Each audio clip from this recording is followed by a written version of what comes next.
Since 30 years, we work on reforming the Security Council, and it's not working. It's not working. It's window dressing, and it's always a new pretext why not. And we are moving forward 2 inches until just the countries who are against it are taking us back another inch, and then so it's you have to be a die-hard optimist to think that this reform will lead to something. Welcome to The Gist on Stat News Global. I'm Ramananda Sengupta.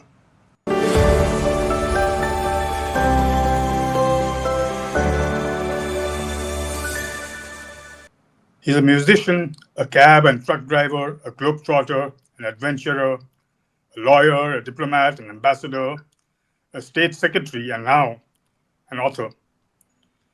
He's traveled to places in India that many Indians have not even heard of. And his unique ability to listen rather than preach is perhaps best seen through his book, What the West Should Learn from India. I recommend that you pick one copy right away. It'll be well worth it. Please welcome Ambassador Walter J. Lindner, who was the ambassador of Germany to India from 2019 to 2022. Thank you so much for joining us, sir. Thank you, Ram. It's good to be on your program. Yes, sir. I mean, you've been here before. I can see that in your sort of voice because I think when you were here, this book, I just finished it last night, and it's sort of, I think it's one of the best one of the best books I've read this year. And I read a lot. Thank you. I'm not. Thank you. That's kind of you. But one of the questions that I wanted to ask that, you've traveled, like I said, not just in India, but across the world to places where most people haven't even heard of. In India, you've been, to places like, right from the good end of Gujarat to the other end of the northeast, from Ladakh to Kanyakumari. And one of the things that when I read your book that struck me was you went to this place where there were all these rats in the temples. The whole city is full of rats. You've been there too. I can't recall the exact name, but so you can imagine how badly worst I am in that. But you said that everybody else was flinching, but you were sort of quite, I wouldn't say comfortable, but managed to go through the motion of with all those rats wriggling around your feet. What was that all about? How did you manage that? Well, I must be, truthful. It's not a feeling you're craving for, to be among thousands of rats and Right. be bare feet and then having the rats crossing your feet. And, you have to prepare yourself mentally before you do it. But I did it. And I was reading what do the people, the believers, think these rats are, who they are.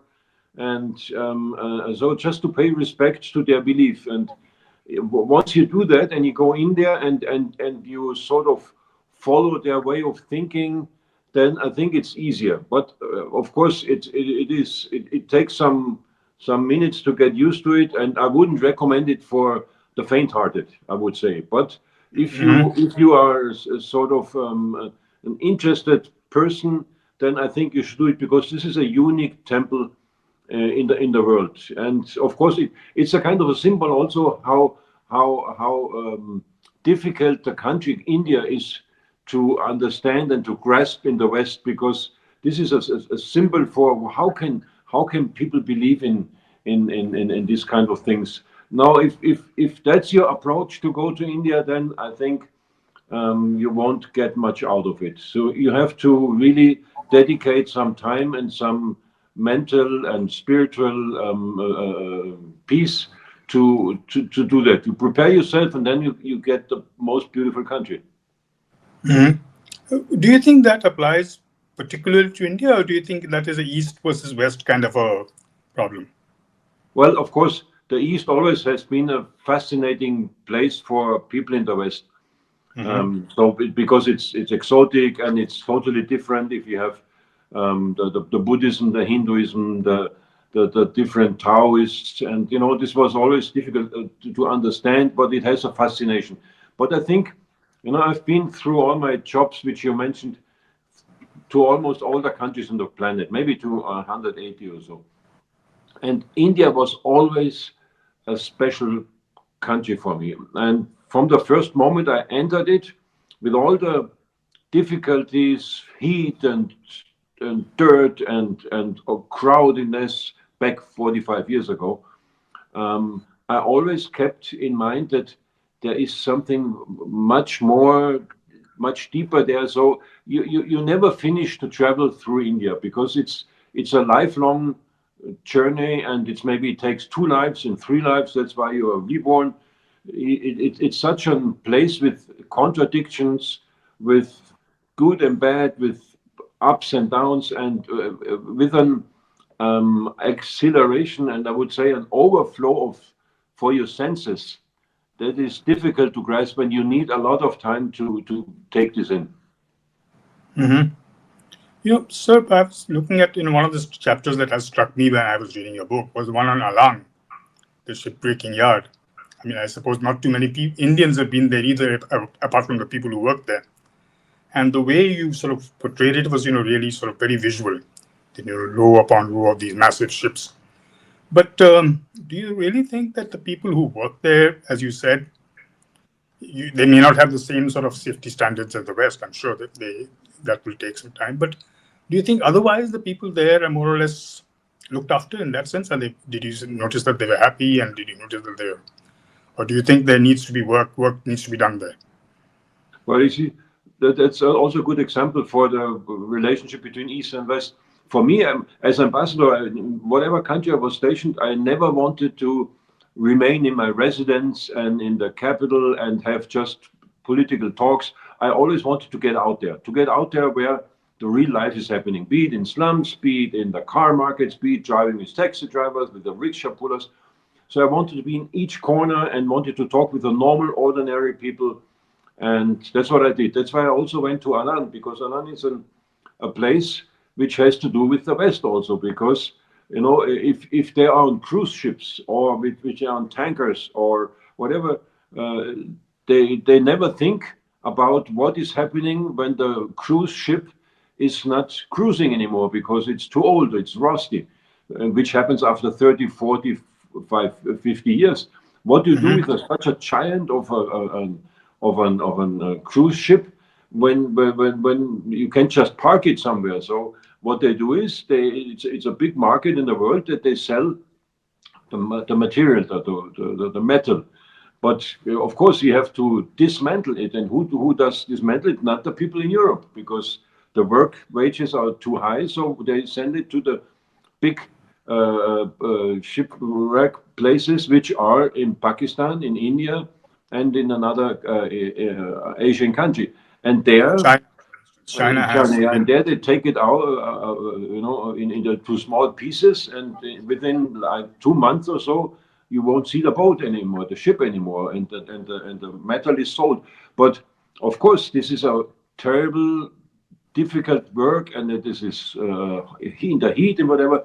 So if you put European standards, this would never happen, because but we make it easy for us. We say everyone should respect all these rights and but knowing that in Europe we wouldn't do that. So it's I think there are, I think, 100 owners which own a certain place on this beach, and I guess some will respect all these international laws, the others no. I saw a few Hmm. which opened their doors, and they made a pretty good impression. People are protected with helmets and whatever, and they say, "Well, we earn money," but I mean, what alternatives do they have? Of course, if they would say this money is not enough, then the owner would say, "Out you go and take another one." And people come from all parts of India, so it shows the discrepancy also of the German high morality or European high morality, saying you have to respect this, and but in the end, they turn a blind eye on what's happening then with their ships. Hmm. Like I said, like I particularly was struck by the visual element of the whole thing. Let's move to a totally different sphere, for want of a better word. I also loved your chapter on spirituality in India, but I would like you to not talk about what you saw in India, but generally, how would you define spirituality compared to, let's say, organized religion? I mean, are they sort of? I think organized religions like you have the church or establishments or whatever is that's something which is almost a bureaucratic thing. Spirituality doesn't know any borders, doesn't know any age limits, doesn't know any ideology. It's just there because we are there. And I think the big thing in India is that the spirituality is everywhere. Compare it Mm-hmm. with I will give an example. In the residence in the morning, 8 o'clock or so, I had a CEO of a big car company, an Indian, the CEO coming to visit me in the embassy, wanted to talk about some things, big issues. And he came in, he had a ticker on the forehead. And so I told him, oh, good morning. You had your puja in the morning. And we were talking about his house puja, his altar, and whatever. And so asked what the gods do you have there? And in no time we were at the crucial questions of where do we come from, where do we go to, what happens after the life and before life, and why are you and me? And so we had a total spiritual, philosophical conversation for 45 minutes. And just before he left again, he came up with his economic topic. So which shows even the biggest CEOs have this spiritual element in them. And I think it adds to the attractivity and the success of Indian CEOs in the world, because it's not only that they talk about economy and money, which is, let's say, the brain. They have a heart and they have a soul. And this complete picture makes, I think, a big advantage for many people. Maybe even the IT people in Bangalore, whatever, are as good as they are because they have this approach of, a holistic approach. And I Mm-hmm. noticed that everywhere where you talk with people, they have this not theoretical but very practical relationship to something which is up there. Uh-huh. Okay. Now, I was noticing that you were in the thick and thin of Ebola. You were here during the pandemic. Do you think, events like those tend to sort of bring out the best and the worst of us, as people say?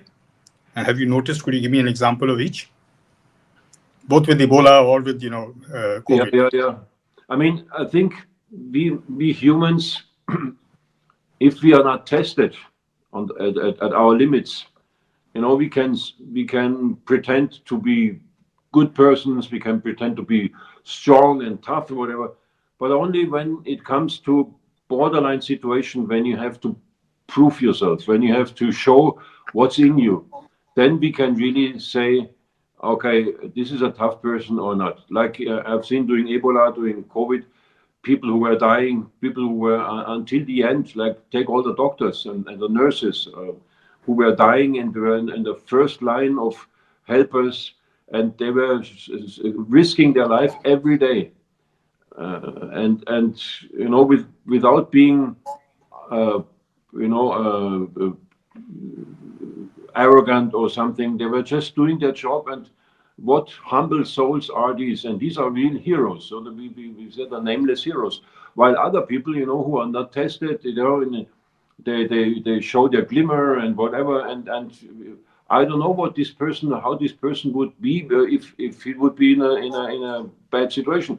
Take the Titanic when it went down. I think there were heroic scenes of people who were giving their lives just to rescue others, but these are unknown heroes. And I think crisis is also a moment where we can show what we got in ourselves. And if a person hasn't been tested, I think he should be very humble and just wait until a moment comes where he can find out whether he has the guts to do good things or not. Humility is another theme that I noticed in your book. I think I've seen that word a Yes. lot, that should be humble. But I've noticed that, I mean, it reminds me of a Mad Magazine poster which said, the meek shall inherit the dirt, Yeah. So, but do you see a lot of that sort of a, selfless thing growing in the world right now? Or I mean, I'm trying to understand why is the whole world now looking to strongmen all of a sudden? Yeah, I think since we see a lot of turbulences out there and a tendency to authoritarian and autocratic regimes of solving things not through mediation and through talks and through peace mediation, but through violence. The stronger has is ruling. So I think we thought that when the wall came down and the East-West conflict was gone, we thought this is now the end of history. Every citizen on this planet, be it Chinese or Russian or European or Indian, works for the same goal, which is the diminution of poverty and make the world a better place. Then came the Hmm. Islamistic terror with the 9/11 attacks, and we thought, okay, maybe there is not everyone is sharing this view. And then was Putin's invasion of the Crimean, and then of the Crimea, and then the invasion of Ukraine, and then the attack of Hamas. And now it seems, as you say rightly, that there's a tougher wind around the globe. And humility and love for peace is on the back track. We Hmm. humans have to be optimistic and we have to fight for the return of these other times. Because if we go on like this at this moment, then consequence will be that one of these conflicts will spill over and we have a much bigger conflict and a world war, Of and course. we don't need it. There are so many challenges in the world which are human mankind challenges: lack of water, lack of energy, lack of how to deal with mega cities, how to do Yes. the wastewater. There's so many things which we have to work on and not spend money for weapons and for conflicts and whatever. So this is just unwise and not the right way to do. Hmm. The other thing that struck me, I mean, while I was reading your book, was that you keep on referring to, the global South and the West as though they were like, two different. And how now the global South is not willing to sort of just take the Western view of things, which they were earlier. Yeah. But do you see that turning into something of a backlash rather than just, emotional thing that, look, we won't listen to these guys anymore. We have our own. Yeah, I mean, I think what we in the West have done for too long. We have for too long thought European points of view are the center points of view in the world. Everyone should think like we do. Our values should be the values in all the other countries. Forgetting that Europe is a continent which has countries which all were former colonial powers. They all had their Right. empires, all had failed empires, and they're Hmm. now reduced to their own countries. And we have left a lot of burden in the global south just through colonialism. And if you see 50, no, 20% of the world are Western countries, 80% are non-Western countries. How can we in the West think or expect that the rest of the world has to think like we do? And as your foreign minister Jaishankar said very wisely, you in the West, you think when anything happens there, we in India and in everywhere in the global South should be following this closely and should be part of this. While if something happens here in India or in other places in the Asian world, nobody cares in Europe, or it's not on the forefront. So it's the double standards, is the European thought that Europe is the center, and this kind of moral superiority, which is totally uncalled for, I would say. So if we don't start, that's why the book is there. That's why if we don't start to listen and to give respect and to have an eye-to-eye relationship to these countries, I think we will not move forward. Is that what many people refer to as the white man's burden, kind of a thing that we need to Yeah, the I other. mean, I wouldn't say that there are, this doesn't pardon things which are done in global South countries where you have corruption and where you have bad governance. It doesn't say, well, we shouldn't comment on it, but it's the way of approaching it. It's the way of it's not that we tell you what to do. It's more a contact between respected partners, and there you can exchange between friends. When you have a friend, you tell him also if you don't like some things, but you do it not with a megaphone. You do it behind closed doors and do it in a friendly spirit, and not with this prepotential attitude. We know it all, and you better follow us. Mhm. That's very interesting because in your book I also noticed that you said that India is attempting to be sort of a leader of the global South in many ways. Maybe not leader, but perhaps the spokesperson is how people say it. But do you not think that India has already gone beyond the global South, becoming the third most powerful economy or fourth most powerful economy already? Definitely, How is definitely. No, if I would say a few, it would be the future powers would be anyway in the China, Russia, Europe, and the US, and then India. That's for sure. So it's not only that they are leaders in the global south, but it is kind of a good bridge which they can do because they are a global power. The economically, they will soon be the fourth biggest power, and also population number, and also the IT, and there's so many things which where India is leading. So it is no question that India is among the biggest, most important powers in the world. Now that India is also coming from a background of global South helps, I guess, to bring in the global South into this whatever gremium we will have in the future. Whether is it a renewed Security Council, or is it a G20? Wherever India is always there, and the fact that it's not in the Security Council is ridiculous, is a scandal, because as you mentioned, India is without India there's no solution of world problems, and it's not in the Security Council. I know this is just unheard of.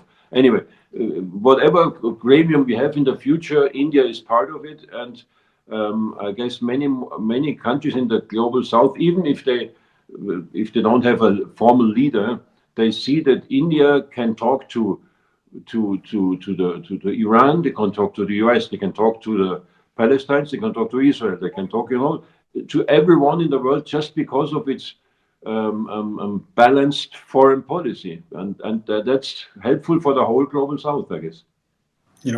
Last question I noticed, I mean, since I was reading it, I noticed that what you're saying now, but yet in your book, you seem less than optimistic about sort of a revamp in the UN Security Council.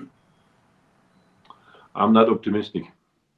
I'm Mm-hmm. not optimistic because we have worked. I was also in the UN 25 years ago with Sashi Tarur, and since 30 years we work on reforming the Security Council, and it's not working. It's not working. It's window dressing, and it's always a new pretext why not.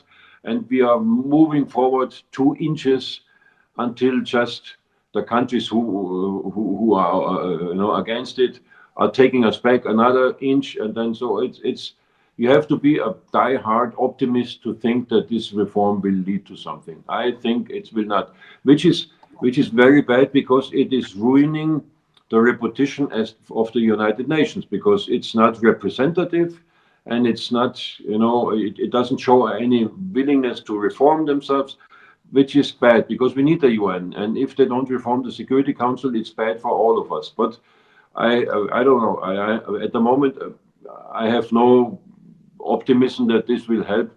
Maybe ask your foreign minister, because he is one of the most talented foreign ministers I've ever met. Maybe he has an idea, but at the moment I think, I don't know. We are running out of ideas how to reform this.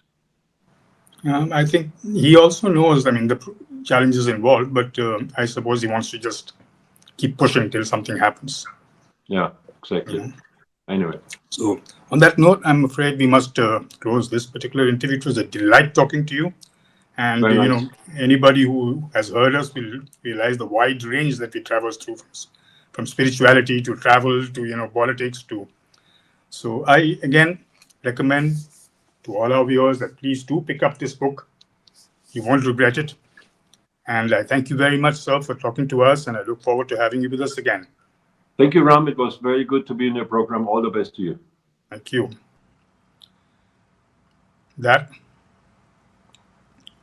was Ambassador Walter J. Lindner, former ambassador of Germany to India, talking to us about his new book, What the West Should Learn from India. And there's a lot that all of us can learn from this particular book. I do hope you enjoyed this particular edition of The Gist, and I look forward to having you with us again. Till then, this is Ramananda Sengupta signing out.